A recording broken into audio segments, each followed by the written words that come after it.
En dehors de ma surface est le premier podcast où l'on discute expatriation et voyage avec des entraîneurs et des joueurs de foot.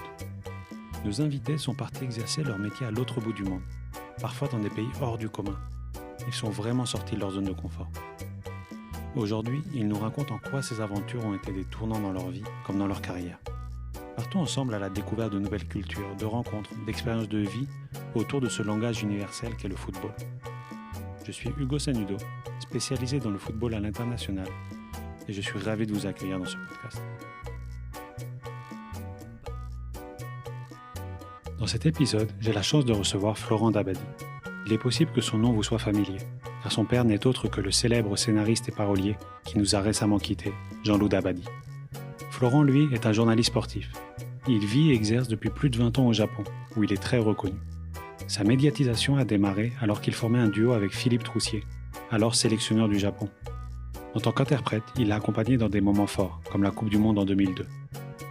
Au Japon, ce duo a vraiment marqué les esprits et a été hyper médiatisé du fait de son originalité et de la complémentarité existant entre eux.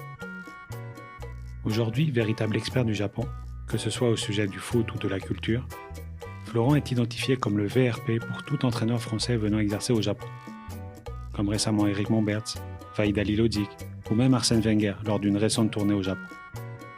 Dans cette discussion, il nous embarque à la découverte de son Japon.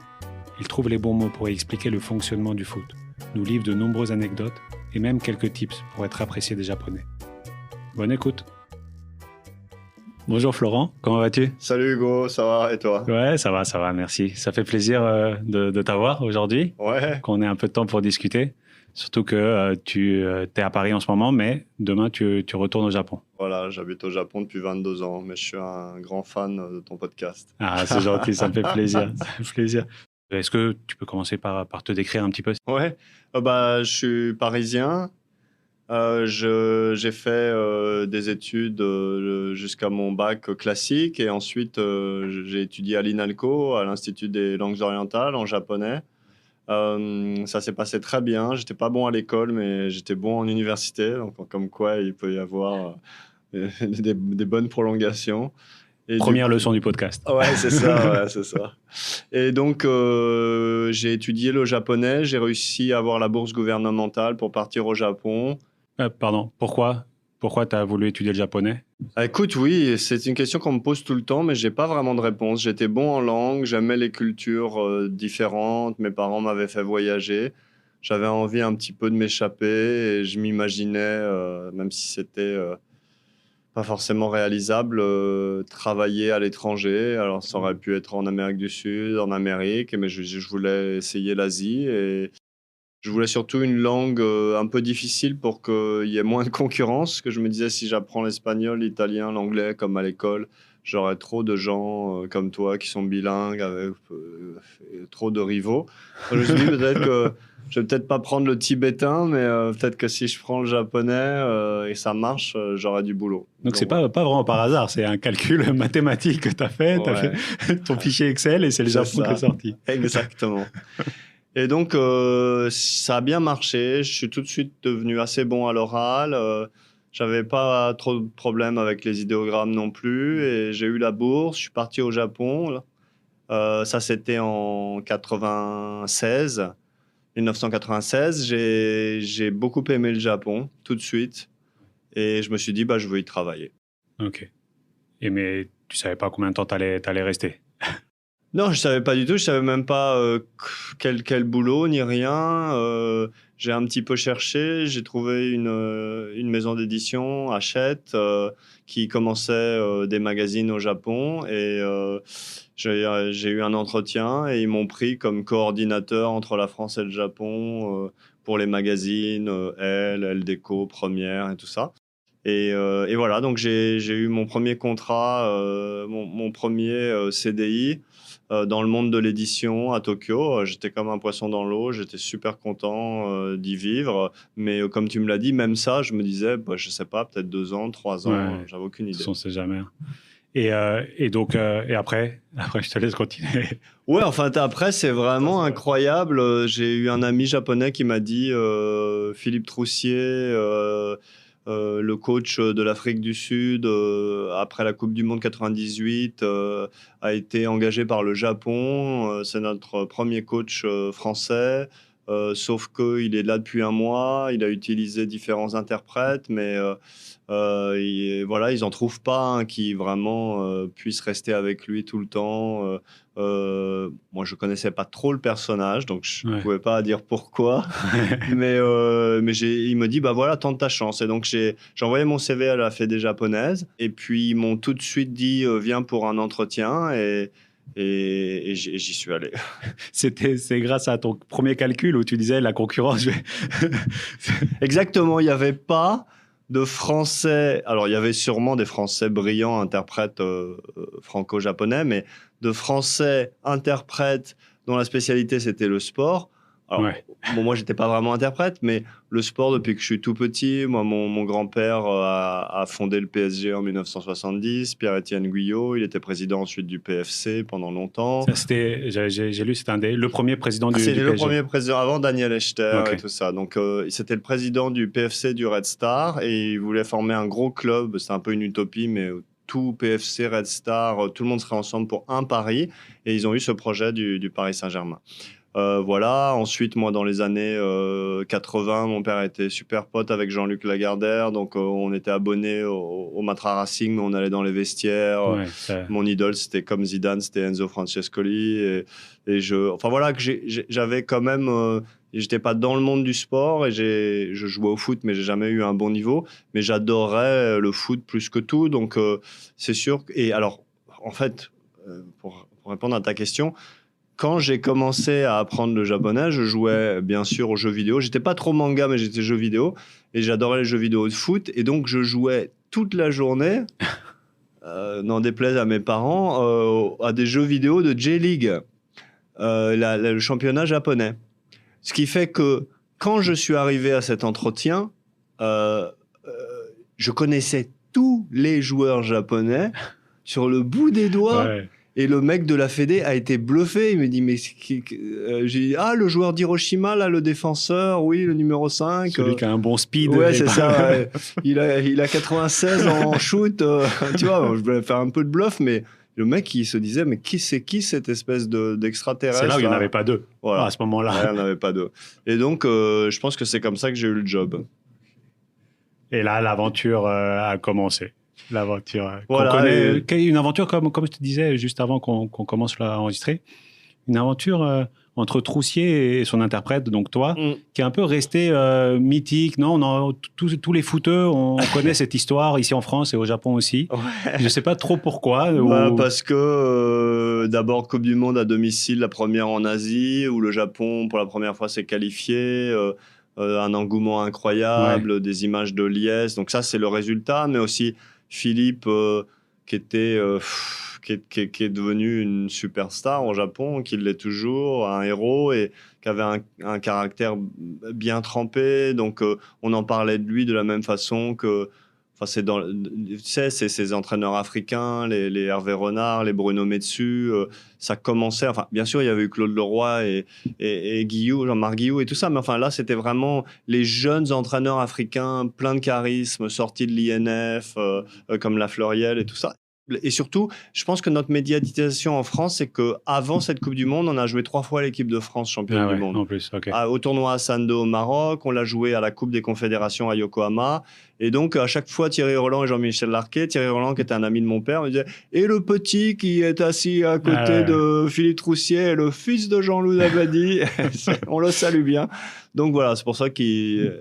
Mais sinon, non. Je pense que la notoriété, elle est venue après grâce aux résultats, parce qu'on a fait une super Coupe du Monde. C'est ça. Vous avez fini... vous êtes qualifié pour les 8e et après une élimination... Voilà, contre la Turquie au premier tour du tournoi final. Ouais. Et justement, là, avant d'enregistrer, c'était incroyable parce que donc, la Turquie bat le Japon 1-0. Et après, ils battent le Sénégal. Et après, ils se retrouvent demi-finalistes de cette Coupe du Monde. Donc aussi, le Japon, c'était pas loin. Après. Et on nous l'a beaucoup reproché parce que, si tu veux, tout était vécu à travers le prisme de la rivalité Corée-Japon. Qui déjà, tu sais, ça avait commencé des affaires diplomatiques. Est-ce qu'on doit dire Coupe du Monde Japon-Corée ou Corée-Japon, tempête dans un verre d'eau pendant 2 ans et tout. Bon. et la Corée qui avait éliminé coup sur coup l'Italie, l'Espagne, et qui était allée en demi-finale. Qui a battu le Portugal. Qui a battu le Portugal, ils ont fait un parcours incroyable. de Figo en poule, une très bonne équipe des États-Unis, une très bonne équipe de Pologne. Donc, ils ont fait une Coupe du Monde fabuleuse, peut-être une des Coupes du Monde les plus incroyables d'un point de vue du rapport de force. Et donc, nous, on nous a quand même toujours jugé, et on est toujours jugé à l'aune de la Corée. Et donc, bon, ça a été un petit peu le point négatif. Mais sinon, ouais quand c'était même une belle Coupe du Monde. Ouais, je me rappelle bien. Pas une belle Coupe du Monde pour la France. Je me rappelle, ils avaient les 3 meilleurs buteurs des 3 principaux championnats. Nous, on leur avait dit à nos joueurs japonais, vous allez voir, ce Philippe, il est quand même assez patriotique. Donc, on s'était installé pour le match du Sénégal au Japon avec tous les joueurs de l'équipe nationale japonaise qui, comme Philippe, il a des rapports de conflit toujours. Au moment où les joueurs et lui ils se titillent tout le temps. Donc tous les joueurs japonais voulaient que la France perde pour juste clouer le bec à Philippe. Alors entraîneur. Et lui il leur disait on a les 3 meilleurs, ok. C'est pas toi Nakata. T'as marqué combien de buts à la Roma, ok. Bon alors maintenant tu te tais, tu regardes le match 1-0 à la fin, tout le monde était là. Ouh. Sympa l'ambiance. Donc après on va y revenir sur ces relations coach-joueur au Japon. Bon, si on continue un peu ton parcours, donc après cette expérience qui a duré 3 ans, 4 ans, t'es pas revenu chez Hachette? en fait, je faisais les deux parce que j'ai jamais quitté Hachette. Donc, ils ont un peu utilisé ma notoriété. On avait ce contrat-là pour faire des sujets, tu vois. C'était un peu comme la Coupe du Monde 98. Les Japonaises ont découvert le foot avec cette Coupe du Monde. Donc, des magazines féminins comme Elle, on dit on va peut-être faire des sujets foot. Ah ben, comme on a Florent, on va lui demander de nous parler de Nakata et tout. Donc, moi, c'était vraiment le bon endroit. Mais oui, j'ai quand même quitté Hachette très vite après la Coupe du Monde parce que, après m'avoir vu 4 ans, parce qu'on a fait quand même Coupe du Monde, mais aussi Jeux Olympiques de Sydney, Copa América au Paraguay, donc des gros tournois où on faisait à chaque fois, tu vois, 40-50% d'audimat. Donc, tu as 170 millions de Japonais, tu as peut-être 30-40 millions d'auditeurs qui voient ça. Et donc, grâce à la notoriété que j'avais acquise, des différentes chaînes de télé et tout ça sont venus me voir en me disant qu'est-ce que tu fais après, en gros et est-ce que tu voudrais pas avoir une émission de sport ou une émission de radio de sport? Et c'est vrai que ça me plaisait, les médias me plaisaient, donc j'ai accepté. Donc je suis passé de l'autre côté de la barrière et j'ai commencé ma carrière de journaliste. Ok. Et donc aujourd'hui, de toute façon là on va un peu vite parce qu'on est qu'en 2002, mais aujourd'hui en 2021, t'es journaliste. Voilà, depuis 15 ans. Je peux presque même dire depuis 20 ans parce que j'ai commencé déjà avec des émissions sur le câble moins importantes que celles que j'ai maintenant, mais dès 2002. Mais oui, je suis journaliste spécialisé dans le tennis, dans le foot, de temps en temps le cyclisme. J'ai fait la Coupe du Monde de rugby au Japon aussi pour une petite chaîne. Si on retranscrit sur des chaînes françaises, je fais le tennis sur l'équivalent de Canal, je fais le foot sur l'équivalent de TF1 et je fais les autres sports sur l'équivalent d'Eurosport. Donc, tu vois, Alors, ils me prennent en tant que journaliste spécialiste des sports étrangers, comme il y en a toujours eu, même dans mon enfance, que ce soit Georges Eddy, Darren Tulette. Enfin, tu vois, au Japon, ils n'ont pas la maîtrise des langues. Donc, moi, je leur apporte, si ce n'est ma spécificité football, le fait que je parle un peu italien, espagnol, bien sûr anglais, japonais, français. Donc quand je couvre Roland Garros pour la chaîne japonaise tous les jours en direct, on peut interviewer Federer, on peut interviewer Nadal, et voilà. Et donc ils profitent de mes langues. Donc toi, tu es un peu l'expert sport étranger. Pourquoi tu n'étais pas aussi expert justement après 20 ans du sport japonais? C'est un choix de ta part? En fait, je voulais rentrer dans ces sujets-là de la culture japonaise. Comment tu es accepté dans cette culture japonaise après plus de 20 ans là-bas? Écoute, c'est une super question, Hugo. En fait, les Japonais sont quand même très clairs dans leur message. Ils te prennent quand ils ont besoin de toi. Mais ils vont pas essayer de te former ni rien. Pour eux, tu resteras toujours un étranger. J'ai beau avoir une femme japonaise, être là depuis 22 ans, parler japonais couramment, lire et écrire le japonais. Je serai jamais un japonais. Et voilà, c'est une ethnie unique, c'est une île, c'est comme ça. Ils sont super gentils, ils m'aident beaucoup dans le travail, j'ai aucun reproche à faire, mais je serai jamais un japonais. Et donc, Le sport japonais, c'est leur territoire. Moi, ça m'intéressait, hein, la J-League, l'équipe nationale japonaise. Par exemple, un truc incroyable, j'ai beau avoir été 4 ans en équipe nationale japonaise et voir ça de l'intérieur, ils m'ont jamais fait commenter un match de l'équipe japonaise. Et ouais, ça m'a rendu un peu triste. Et puis finalement, je me suis dit, comme j'aimais les voyages, et que grâce à eux, en revanche, ils te donnaient les moyens. Moi, j'ai très vite, pour le TF1 japonais, j'ai très vite fait des documentaires de foot où ils me donnaient 10 minutes tous les vendredis soirs dans une émission de grande audience, une espèce de stade 2, si tu veux, et je présentais la culture d'un pays ou d'un club de foot. Je suis allé en Uruguay, je suis allé en Argentine, je suis allé au Cameroun, je suis allé en Australie, de temps en temps pour aller chercher des joueurs japonais qui jouaient là-bas, Takahara à Boca Juniors, Nakata à la Roma, Shinji Ono à Sydney. Et puis ensuite, ça s'est accéléré. Ils m'ont dit, on voudrait que tu nous... C'était vraiment une émission géniale où je leur présentais la culture du foot. Je suis allé en Ukraine, interviewer Shevchenko quand il est reparti au Dynamo. Si tu veux, à la fin, je me suis dit, c'est pas grave, c'est tellement cool d'être grand reporter de sport, même s'ils me donnent pas à traiter les sports japonais. Bon, en revanche, dans ma deuxième partie de carrière, ça m'a servi quand j'ai commencé à aider les médias français, l'équipe, France Télévisions et tout. Quand ils me demandaient des reportages sur des athlètes japonais, j'avais aussi accès j'avais ce carnet d'adresses.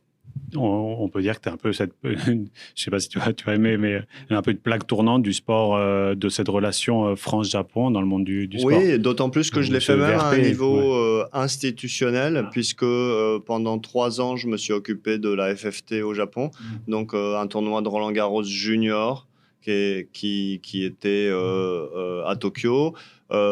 J'ai aussi beaucoup essayé d'aider la FFF et la JFA qui avaient un partenariat, enfin un MOU pour la correspondance. Donc ça, c'est un domaine aussi qui m'a vraiment, vraiment intéressé, que j'aurais aimé développer, mais je me suis rendu compte que là aussi, les Japonais, finalement, ils voulaient juste piocher ce dont ils avaient besoin, mais ils n'étaient pas vraiment prêts à avoir une relation complètement ouverte.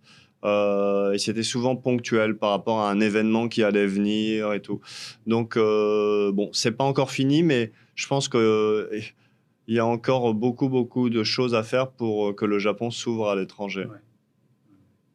Et donc, mais aujourd'hui, quasiment 90% de ton temps, c'est le journalisme, on peut dire. Ouais, je me suis diversifié puisque je fais pas mal de culture. Par exemple, en octobre de cette année 2021, ça va être l'année de la France au Japon. C'est une énorme manifestation où il va y avoir la culture, les sciences, le business. Et là, je fais partie de l'équipe de l'agence de publicité et de l'agence de marketing qui va développer cet événement au Japon. Donc, ça me permet d'aborder des sujets de culture. En fait, moi, mon background familial, c'est le cinéma, la littérature.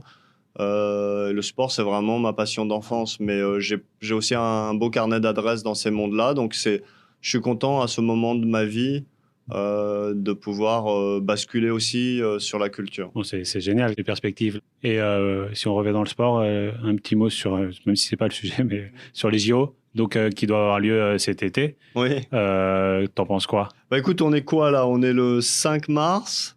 Moi, de tous les échos, mais la plupart des gens qui te disent j'ai un ami au ministère, Ouais, des échos, c'est les mecs qui se trompent le plus. Donc, mais bon. J'ai un ami quand même. Ouais, j'ai quand même un ami à Tokyo 2020, un autre au ministère et tout. Tous me disent qu'il n'y a aucun problème. Alors ensuite, qu'est-ce que ça veut dire? Ça veut dire qu'ils vont les faire. Mais dans quelles conditions? Là, tu peux devenir plus pessimiste quant à la façon dont ils vont les mener, c'est-à-dire vraisemblablement à 50%, voire moins de la jauge. Vraisemblablement, ceux qui vont être sacrifiés, c'est les spectateurs étrangers, donc sans étrangers.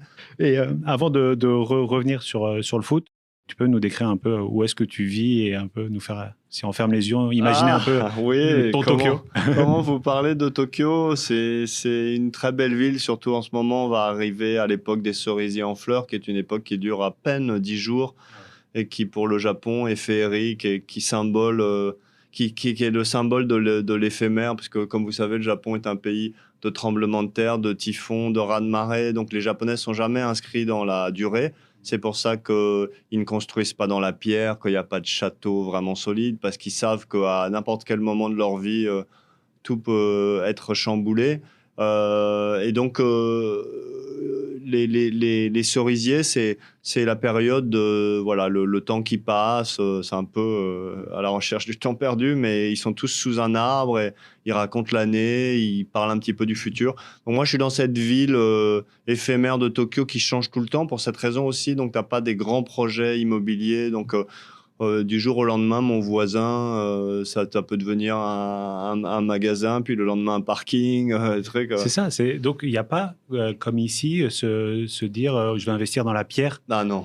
parce que c'est la valeur refuge. Voilà, non, et d'autant plus que tu n'as pas de résidence secondaire au Japon parce que 170 millions de Japonais vivent sur 17% de terres habitables, donc c'est une densité de folie, presque de science-fiction. Donc les gens n'ont pas de maison de campagne. Écoute, mon Japon, d'un point de vue sociologique, c'est vrai que c'est un pays qui vit pour le travail. Ils font les choses bien, ils adorent travailler. Si tu t'amuses pas ou si tu prends pas du plaisir dans ton travail, t'es mal barré parce qu'il n'y a pas l'aspect détente. Bien sûr, ils ont des amis, ils vont dîner et tout, mais c'est pas on travaille pour mettre de l'argent de côté, pour s'acheter une maison, pour s'acheter une voiture et tout et tout. T'as pas ces éléments matérialistes. C'est peut-être pas plus mal, mais en tout cas, ça veut dire que tu travailles souvent 6 jours par semaine et que tu as souvent moins de 2 semaines de vacances par an. Donc, moi, je vis dans ce tourbillon, dans une ville qui va à 100 à l'heure, qui vit 24 heures sur 24, où il n'y a pas beaucoup de nature. Donc, je ne vous fais pas un portrait très romantique. En revanche, les Japonais, comme ils n'ont que le travail et comment dire, la conscience des choses bien faites, ils font tout bien. Donc, le service, c'est le numéro 1 au monde, que ce soit les taxis, que ce soit le métro, la poste, le boulot. Ils sont polis parce que la promiscuité fait que si tu t'engueules avec quelqu'un, tout de suite, ça peut créer des foyers ingérables dans une mégalopolis comme ça. Donc, il y a un code que tu apprends dès que tu es petit, de politesse, qui est vraiment présent. Et si tu ne le respectes pas, on te met à l'écart de la société. Donc, tu es obligé de le faire. Et voilà, donc quand tu vis à Tokyo, quand tu viens comme touriste à Tokyo, c'est une ville très paisible, très très propre, très mignonne, parce qu'ils ont le souci du détail, parce que comme ils peuvent pas se détendre en allant respirer dans la forêt ou voir la mer, du coup, il faut que les choses soient belles. Donc, c'est sûr que les magasins, tout est très bien présenté, les gens sont bien habillés. Tu vois rarement une fille ou un gars qui le matin s'est pas lavé les cheveux la veille ou est ébouriffé. Tu dois être en costume. Il y a un grand souci de la propreté, mais aussi de ce tu as une bulle autour de toi, de ce que les autres représentent, la liberté de l'autre. Donc, tu peux pas mettre de parfum. Ça, moi, j'adore les parfums, mais au Japon, tu peux pas trop en mettre parce que les Japonais ont peur que ça agresse ceux qui ne l'aiment pas. Donc, voilà. Alors là, si on fait un podcast sur le Japon, j'ai peur que tu partes dans des nuits à ne plus dormir pour le monter. Donc, je m'arrêterai là. Je voulais rebondir sur un point que tu disais. Oui, toi, les codes, tu les maîtrises naturellement, c'est bon, elles sont complètement dans toi ou tu dois des fois t'y réfléchis à tout ça? Non, après 22 ans, je les ai vraiment. Je te dis pas que je suis d'accord avec tous, mais les codes, les vertus japonaises, les codes de politesse, les codes de conversation, ne pas trop s'énerver, écouter son interlocuteur.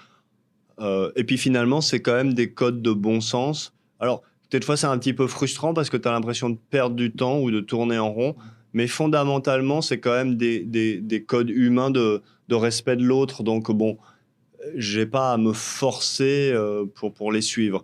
Ensuite, quand ils t'envoient des emails 7 jours sur 7, quand on te dit que tu dois donner priorité à ton travail sur la famille, quand on te dit que tu ne dois pas impliquer tes propres émotions lorsque tu as raté une émission ou lorsque tu es absent.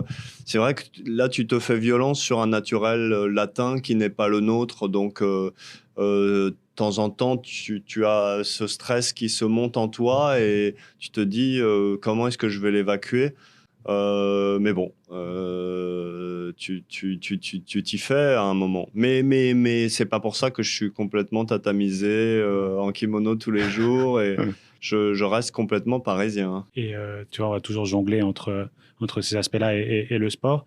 Je sais qu'il y a énormément de sports au Japon, mais comment ça se passe? Quel est le sport déjà principal et quelle est la place du foot par rapport aux autres sports? Le sport numéro un, incontestablement, c'est le baseball. Pourquoi? Parce qu'ils le pratiquent depuis 120 ans, presque au même moment que les Américains, même si c'est un Américain qui l'a introduit. Ils se sont tout de suite mis, ils ont tout de suite perfectionné, ils ont eu des grands clubs professionnels, un championnat professionnel. Ils ont, dans la Major League américaine, ils ont eu des joueurs qui ont été champions avec les grosses équipes américaines, les Red Sox, les Yankees. Donc si tu veux, ils se sentent d'égal avec les Cubains, les Américains et tout ça. Ça, c'est une chose. Ensuite, tu as les sports traditionnels. Est-ce qu'on peut appeler que ça des sports? Genre le sumo. Mais c'est vraiment, tu vois, 6-7 tournois par an. C'est plutôt pour des téléspectateurs, enfin des fans de sport âgés. C'est toute la traduction. Mais t'aimes bien? T'aimes bien le sumo? Écoute, j'aime bien le sumo en tant que spectacle.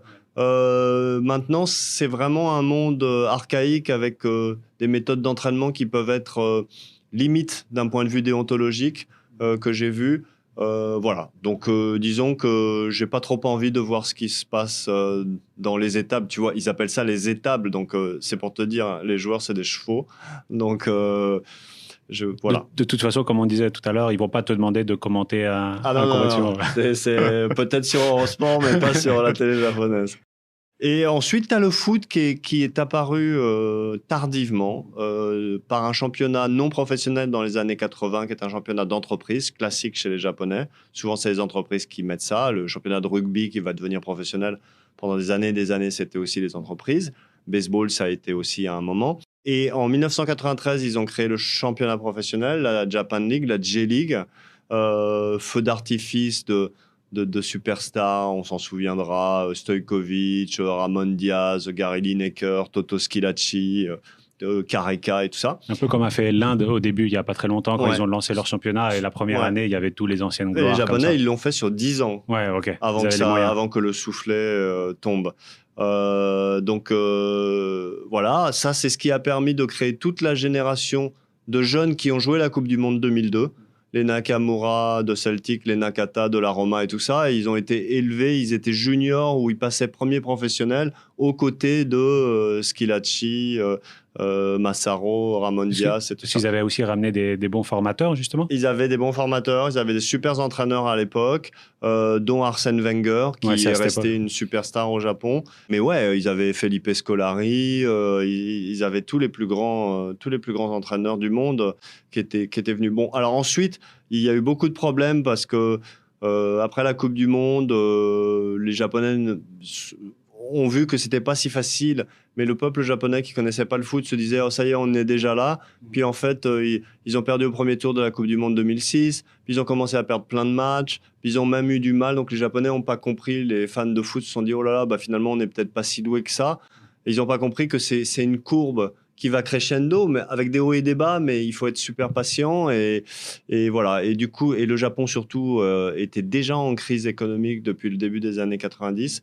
Et là, la bulle japonaise a explosé. Ils n'avaient plus les moyens de faire venir les joueurs étrangers, ni les éducateurs. Donc, le niveau de formation a chuté. Et toutes ces 10 ans d'années de vaches maigres se sont répercutés, je dirais, après 2015. Donc là, on vit la vraie crise du football japonais. Puisque les anciens joueurs, genre Kagawa, Honda, eux sont encore les derniers qui ont profité de la formation des années de l'âge d'or de la J-League 93-2003. Ce serait l'occasion de tout renouveler. C'est là où des acteurs comme la Fédération française de foot ont proposé des partenariats et que malheureusement les Japonais sont un peu têtus et qu'en ce moment ils se sont repliés sur eux-mêmes. Et après Walid Halilhodžić, qui était leur dernier coach étranger, ils ont dit on fait que avec des Japonais. Ouais, c'est ce que j'allais te dire. Ouais. Ils ont eu pendant 10 ans des sélectionneurs étrangers, quasiment. 20, ouais. Ouais, ils ont eu depuis 98. Juste avant Troussier, il y avait eu le grand joueur du Brésil de 82, Falcao. Ensuite, ils ont eu un Néerlandais, Hoft. Et ils ont eu Troussier, Zico, Osim, l'entraîneur de la Yougoslavie 90. Lippi. Pardon ? Lippi ? Non. Non, Lippi, c'est en Chine, mais ils ont eu Zaccheroni, tu as raison. Zaccheroni. Zaccheroni au même moment que Lippi.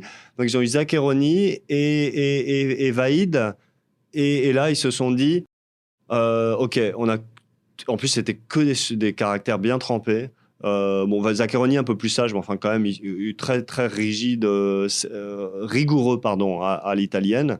Et donc il y a eu un moment où je pense qu'il y avait plus les talents et surtout des joueurs qui pas forcément étaient prêts pour des discours de haut niveau. Et ils se sont dit, allez, on va faire avec un staff complètement japonais. Et à la Coupe du Monde, donc 2018, avec un staff complètement japonais, ils ont eu un bon résultat. Ils ont perdu une extremis contre les Belges. Ouais. Mais ils ont fait une bonne Coupe du Monde. Bon, moi, je suis de parti pris parce que je m'occupais de Vaïd, mais je pense que c'est les bases de Vaïd de 3 ans qui ont fait ce résultat. Donc, on va voir pour la Coupe du Monde au Qatar. Mais malheureusement, en ce moment, ils se referment, même par rapport aux joueurs étrangers en J-League. Ils n'ont plus trop les moyens ni l'envie de recruter à l'étranger. Parce que pour la petite histoire, Vaïd Halilhodžić était sélectionneur pendant 3 ans. Ouais, 3 ans. Il devait faire le cycle de 4 ans. Ils l'ont fait partir juste avant la Coupe du Monde. Voilà, 6 mois avant la Coupe du Monde, ils l'ont fait partir. C'était pourquoi en fait il n'avait pas gagné depuis 3-4 matchs. Et c'était avant la Coupe du Monde. Et lui, Vaïd, avait un message que les Japonais n'aimaient pas trop, je pense. C'était aux joueurs de se prendre en main et que voilà, ils travaillaient pas assez, ils travaillaient pas assez en club. Et je pense que c'est difficile à dire, mais je pense que Vaïd, le discours qu'il a tenu au dernier moment, il le tenait depuis très longtemps, mais les Japonais voulaient pas trop l'entendre. Il aurait fallu faire une campagne beaucoup plus intelligente, tu vois, en coulisses, d'aller discuter avec les présidents de clubs japonais. Et Vaïd avait pas le temps. Donc, il a tout lâché, à la limite, tu vois, genre conférence de presse et tout. Et les Japonais n'aiment pas être pointés du doigt. Tu t'en veux un peu ? Même si, moi, je m'en veux parce que j'étais pas l'interprète. Moi, j'étais son PA, comme disent les Anglais, un peu son personal assistant. C'est-à-dire que moi, j'étais là pour le conseiller avec Jackie Bonnevet. Et plusieurs fois, j'ai essayé de lui dire à Vaïd pas qu'il mette de l'eau dans son vin parce qu'il avait raison sur le fond, mais que sur la forme, il fallait il y avait des choses à faire. Mais on connaît tous Vaïd, il est très cartésien et me dit 6 mois, pas le temps. Et il n'avait pas tort, mais bon, je m'en veux dans le sens où j'aurais bien aimé qu'il fasse la Coupe du Monde. Bah ouais. Et tu l'avais pas vraiment senti venir Si, depuis 1 an avant son licenciement, déjà, il y avait les joueurs clés qu'il avait écartés, Honda, Kagawa, qu'on entendait jaser à tort et à travers, qu'on entendait déjà, que ce qu'on connaît nous, contacter les présidents, les trucs, pour essayer de faire une fronde. Mais Vaïd, qui pensait qu'il serait protégé, disait ils ont qu'à causer, il n'y a que les petits chiens qui aboient, en gros. Donc, il n'avait pas peur. Et moi qui avais connu ça avec Philippe, je disais, tu vois, même si tu ne vas pas le faire jouer, un mec comme Honda, tu le prends sur les 23, tu le prends entre le 15e et le 23e. Déjà, tu mets un tampon et tout, et puis tu peux l'utiliser comme joker. Mais tu te crées des ennemis un peu pour rien, en fait. Mais maintenant, tu vois, moi, c'est un discours de journaliste. Et d'ailleurs, c'est toujours ce qu'il me disait, quoi. On n'est pas là pour faire, on n'est pas là pour faire jouer en même temps Del Piero, Baggio et Totti, quoi. Ça marche pas comme ça. Et bon, il a peut-être raison, parce que, en fin de compte, ils ont quand même fait revenir Honda, mais ils ont gardé l'ossature de l'équipe de Vaïd. Et toi, donc, qui as vu plusieurs entraîneurs au Japon, quelle est pour toi la clé pour un entraîneur pour réussir justement au Japon, dans cette relation, dans ce relationnel, ou comment ils doivent s'adapter? Je vais te décevoir parce que je suis sûr que c'est le moment où je suis censé briller dans cette interview par rapport à ton podcast et tous les gens qui veulent entraîner au Japon, mais j'ai vu les deux extrêmes. J'ai vu les faillots, les entraîneurs, vous m'excuserez, mais de type brésilien qui arrivent pour prendre l'argent et qui font tout ce que leur demandent les Japonais. Ils se sont quand même fait virer. Et j'ai vu les mecs qui vont au clash, les Italiens, les Argentins, les entraîneurs français qui ont un caractère bien trempé.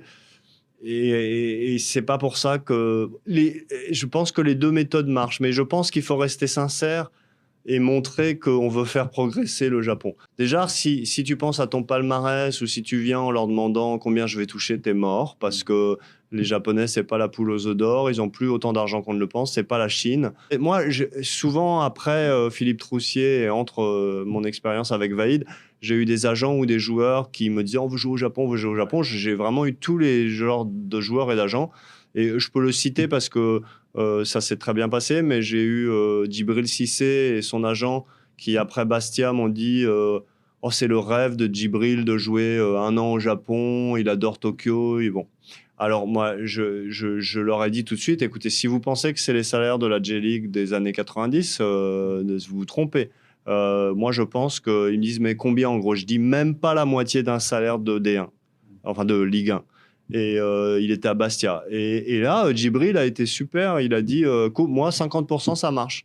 Bon, son agent, bien sûr, était plutôt cool. Il m'a dit ouais, mais t'es sûr, il n'y a pas de moyens. J'ai dit bah là, franchement, c'est pas nous qui sommes demandeurs. Donc, si vous me demandez, moi, d'utiliser mon carnet d'adresses pour aider Djibril, oui, il faut que. En revanche, le fait qu'il aime Tokyo, ils vont pas prendre ça comme une insulte, qu'ils disent je veux venir parce que c'est ma dernière année, je veux profiter du Japon. Ça, au contraire, ça prouve qu'il adore le Japon, les mangas, la musique et tout. Voilà. Et donc, je l'ai contacté. J'ai contacté le seul club qui, à l'époque, avait de l'espace pour un attaquant. C'était Yokohama Marinos, qui après sera le club de Eric Mombert. Et le problème, c'est que, enfin, le problème. La personne que j'ai contactée, que je connaissais à Marino, c'était Carlos Ghosn. Parce que français, francophone, je veux dire francophone, francophile, patron du club de Marinos. Et on sait ensuite tous les déboires qu'il a eus, puisqu'il a été arrêté et tout. Donc, c'était pas forcément le bon timing, même si c'était avant son histoire. Donc, finalement, Djibril n'est pas allé au Japon. Mais tout ça pour dire qu'il n'y a pas de secret. Il faut être capable à faire des sacrifices. Il faut s'adapter, il faut vraiment il faut vouloir y aller. Si tu vas à reculons ou si tu te dis peut-être ça va être intéressant, non, ça peut pas marcher. Il faut connaître, il faut avoir fait un petit peu de recherche parce que dès le début, ils vont te tester. Et pourquoi justement ça n'a pas l'air, je me dis, il doit en avoir quelques-uns qui veulent aller au Japon et qui seraient prêts à faire même cette démarche. Mais il y en a eu très peu dans l'histoire du foot japonais d'entraîneurs ou joueurs français. Alors, il y a plusieurs explications. L'explication qui peut-être est la plus décourageante pour nous, c'est qu'il y a un vrai lobby brésilien au Japon. Ça m'a surpris, j'ai vu les chiffres. Ouais. Alors, en fait, si tu veux, Hugo, il y a le Japon, si on reprend l'histoire du pays, quand le Japon était un pays très pauvre, à la fin du 19e siècle, début du 20e siècle, beaucoup de Japonais ont émigré au Brésil parce que le Brésil leur donnait des champs à cultiver, aussi au Pérou et en Bolivie. C'est pour ça que tu as des communautés japonaises en Amérique du Sud. Je crois que la communauté japonaise, en dehors du Japon, la plus grande au monde, c'est au Brésil. C'est au Brésil, c'est autour de São Paulo. Et si tu veux, il y en a beaucoup qui ont fait le chemin inverse, qui sont revenus et dont certains qui ont été bien sûr imprégnés de la culture du football brésilien et du coup qui ont cherché du boulot dans le foot et soit ils devenaient joueurs, soit ils devenaient agents. Et ces gens-là, ils sont là depuis 40 ans, 50 ans. Et donc, ils ont réussi vraiment à intégrer, et là, c'est pas du tout une mafia, hein, c'est juste qu'ils ont intégré le système du foot japonais, notamment le système des agents et des coopérations, voilà. Et du coup, ils ont un tel réseau, et aussi un réseau au Brésil, que tout de suite, ils parlent bien sûr japonais, parce que nous, on n'a pas d'agents français au Japon. Enfin, il y en a peut-être maintenant, mais pendant très longtemps, il n'y en avait pas qui soient bilingues. Tandis que là, tu as des gens bilingues qui habitent au Japon, qui ont des réseaux au Brésil, qui peuvent te trouver des très bons joueurs à des prix qui cassent le marché. Et donc, finalement, tu ne trouves pas, même des joueurs africains qui pourraient être performants, tu ne trouves pas. Et ensuite, c'est vrai que les Brésiliens ont cet intérêt, c'est qu'ils s'adaptent vraiment bien. Comme les Yougoslaves et tout. Ouais, au Japon, ils ont des facilités. Peut-être aussi parce qu'il y a des communautés, mais aussi peut-être parce que c'est quand même un peuple qui est assez fort dans l'exil et il n'y a jamais de problème. Et aux Japonais, tu peux pas leur demander des contrats où tu rentres 2 fois par an pour revoir ta famille et tout ça. Là, ils sont assez sévères, hein. Ils veulent que tu t'impliques complètement. Et voilà, donc ça, c'est une explication du lobby brésilien. Parce que, pardon, j'ai vu dans les chiffres, par exemple, cette année en J-League, qui vient de commencer, je crois qu'il y a 100 joueurs étrangers et il y en a plus de la moitié qui sont brésiliens. Voilà, donc, c'est entre 50 et et c'est des 60. joueurs qui sont, en fait, qu'on se refile de club en club. C'est souvent des joueurs qui ont appris le japonais, que les Japonais ont vu, donc ils savent ce qu'ils veulent, parce que les Japonais sont très Saint Thomas. S'ils voient pas le joueur, s'ils voient juste des cassettes ou des YouTube, ils se disent, oh là là, ils sont un peu méfiants. Des quoi? Des cassettes? Des cassettes ou des links YouTube. C'est quoi des cassettes? Ah non, mais tu sais que ça existe encore au Japon, hein. Les VHS. Hein. Ah, ok. Nous, on a créé les VHS, donc on a encore ces vintage. C'est pas comme les vinyles, mais presque. Bon, ok, les liens YouTube. Là, je vois qu'on a une grosse différence d'âge, là, Hugo. Mais VHS, pour les gens qui ne connaissent pas, les VHS, c'était une cassette. Écoute, moi-même, chez Philippe Troussier, je me souviens quand j'allais chez lui, il y avait une pile de VHS et on regardait les joueurs sur Magnéto. Mais bon, c'est vrai, maintenant, il y a coach online et tout. Bon. Je pense qu'ensuite, les agents français, contrairement aux agents allemands, qui ont tout de suite envoyé des agents au Japon, nous, on a été assez en retard. Donc, ça explique aussi qu'il n'y a pas eu tout de suite de joueurs japonais dans la Ligue 1. Et inverse, on n'a pas réussi à entretenir. Maintenant, les Allemands, ils sont bien impliqués. C'est pas pour ça qu'il y a des joueurs allemands au Japon. Donc, non, je pense que les Japonais sont assez protectionnistes. Surtout, ils ont beaucoup moins d'argent, comme je disais un petit peu plus tôt. Et prendre un joueur étranger, c'est vraiment pour eux un gros pari. Et ils ne peuvent pas se tromper. S'ils se trompent, le directeur technique risque de sauter et tout ça. Donc, voilà, ils prennent des valeurs sûres et ça devient des joueurs brésiliens.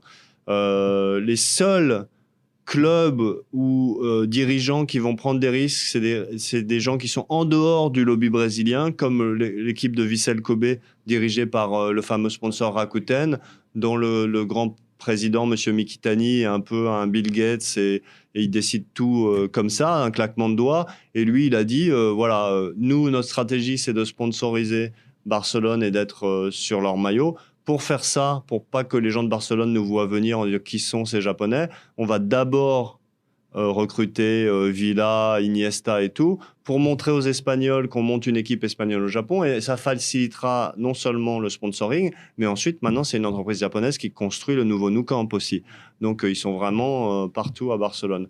Voilà, donc ça, c'est une exception, mais sinon, c'est sûr que c'est un petit peu difficile. Et c'est vrai que depuis quelques années, il y a ce travail-là. Tu parlais des Allemands, mais la puissance de la Liga. Moi qui suis beaucoup l'Inde, tous les jours dans les journaux en Inde, il y a un sujet de la Liga.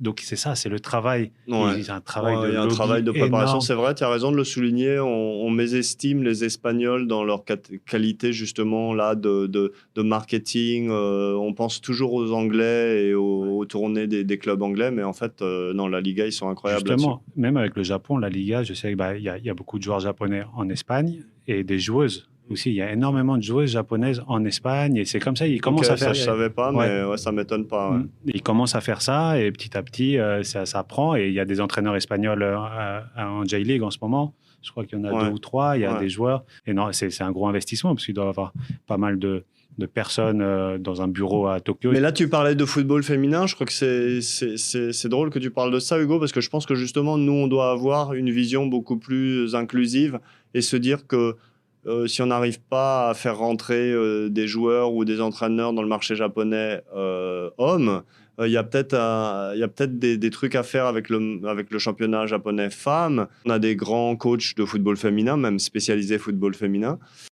C'est, je pense, une vision qu'il faut avoir sur plusieurs années. Le Japon va s'ouvrir, hein, de toute façon, les générations changent, il y aura des opportunités, mais c'est vrai que ça reste toujours une île et avec des codes assez spéciaux. Et justement, toi qui as côtoyé donc les entraîneurs, comme on disait, quelles sont un peu les erreurs que tu as vues, ou en tout cas où tu te dis non mais ça avec les Japonais ça passe pas du tout? On en a un petit peu parlé là, déjà faire passer des messages trop directs. Ouais. Utiliser, ça c'est un peu dans tous les pays, mais utiliser la presse pour passer un message. Les Japonais n'aiment pas perdre la face. Donc moi, Philippe Troussier, souvent, pour donner un électrochoc, par exemple, il allait dire, pour éviter que Nakata, en 2002, qui était notre vraiment star planétaire, hein, pour éviter qu'il ait la grosse tête, Il commence à lâcher en conférence de presse à 6 mois de la Coupe du Monde, mais moi, il s'est pas du tout gagné d'avance pour Nakata qui soit titulaire. Je savais que c'était faux, Philippe savait que c'était faux, il a voulu faire un électrochoc, mais C'est pas passé. ça passait pas. Les médias ont paniqué, les fans ont commencé à pleurer. Enfin, tu vois, c'était pas les Beatles, mais c'était comme ça. Lui s'est dit, mais qu'est-ce qu'il me veut celui-là? Heureusement, Nakata était quelqu'un de très intelligent, de très pisse et de pas du tout genre revanchard, orgueilleux. Donc, on a eu une bonne discussion avec lui en tête à tête, a posteriori. Mais bon, voilà, il faut être. Mais en même temps, et c'est là où je vous disais qu'il n'y a pas de cas exemplaire et que si tu es trop sage et que tu fais exactement ce que Tu fais font les pas Japonais, avancer. ça sert à rien parce Bah, qu'ils t'appellent pour que tu viennes changer un petit peu les méthodes.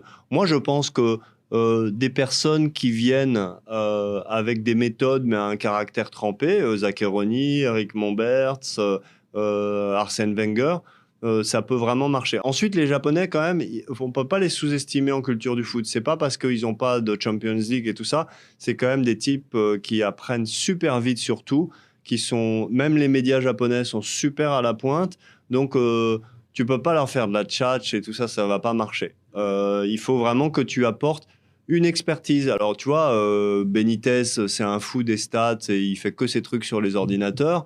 Bah oui, c'est un trait de marque de lui, mais ça peut peut-être marcher avec les Japonais parce qu'ils se disent quand on engage Benitez, on a tous ces 6 ou 7 types qui travaillent avec lui sur les stats des joueurs. Tu as des gens qui représentent la formation française de l'INF, comme Eric Momberts, comme Philippe Troussier.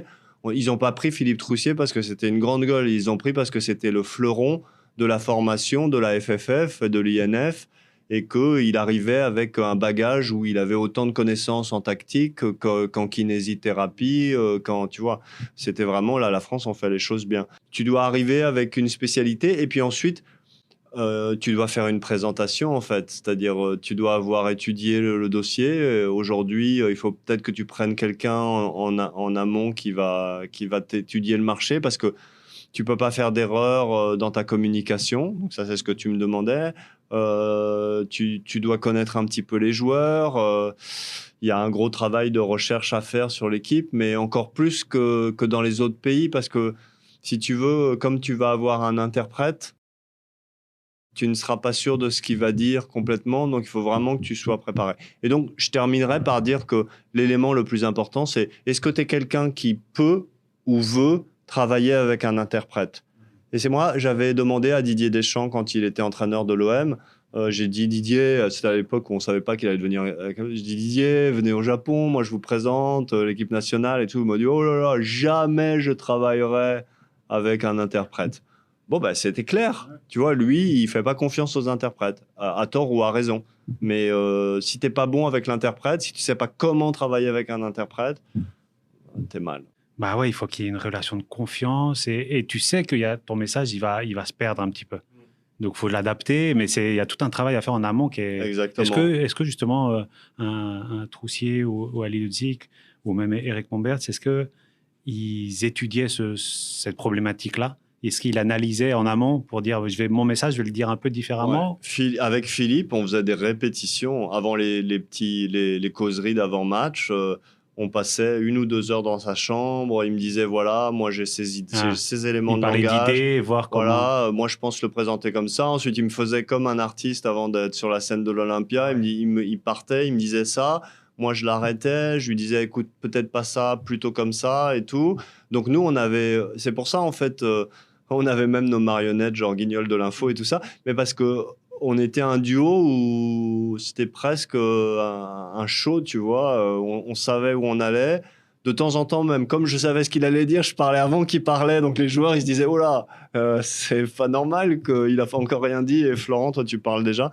Mais ouais, il y a un gros travail à faire en amont. Et si tu le fais pas, bon, je veux pas trop parler de ceux qui ont raté parce que justement ils ne l'ont pas fait, mais ouais, c'est évident et essentiel. Pour boucler la boucle, j'en ai pas parlé quand tu me disais les choses à faire et à ne pas faire. Les Japonais sont vraiment reconnaissants si tu respectes leur culture. Et jusqu'ici, on a parlé, toi et moi, Hugo, de culture, de communication, de sociologie. Mais là, je parle vraiment de culture du pays. C'est-à-dire que tu peux pas venir dans leur pays, encore une fois, comme je l'ai dit, et dire chaque fois qu'il y a une vacance, je veux rentrer chez moi ou vivre dans ta tour et tout ça. C'est vrai qu'il faut que toi ou ta femme fasse des efforts pour faire une cérémonie du thé, pour apprendre à mettre un kimono. Et tu sais comme moi, Hugo, qu'il y a des entraîneurs, ils sont tellement dans leur job qu'ils se disent oh, ça, c'est pas la priorité. Ouais. Mais il faut quand même, si tu as une après-midi de libre, pas le dimanche pour les sportifs, mais bon, je sais pas, le lundi ou le mardi, leur montrer. Moi, souvent, les Japonais sont choqués que les entraîneurs étrangers ou les joueurs étrangers ne parlent pas japonais. Alors, moi, je leur dis, écoutez, vous êtes vaches parce que moi, j'ai fait ça 20 heures par semaine au Langzhou et ça m'a mis 4 ans et depuis 22 ans, je le fais, mais c'est pas facile comme langue. Il me dit, oui, mais il pourrait quand même prendre des cours et nous dire 2-3 mots et tout ça. Alors, c'est vrai qu'il y en a 2-3 étrangers qui parlent le japonais et alors là, tout de suite, tu as une cote de popularité et une tolérance envers les choses que tu fais qui est décuplée.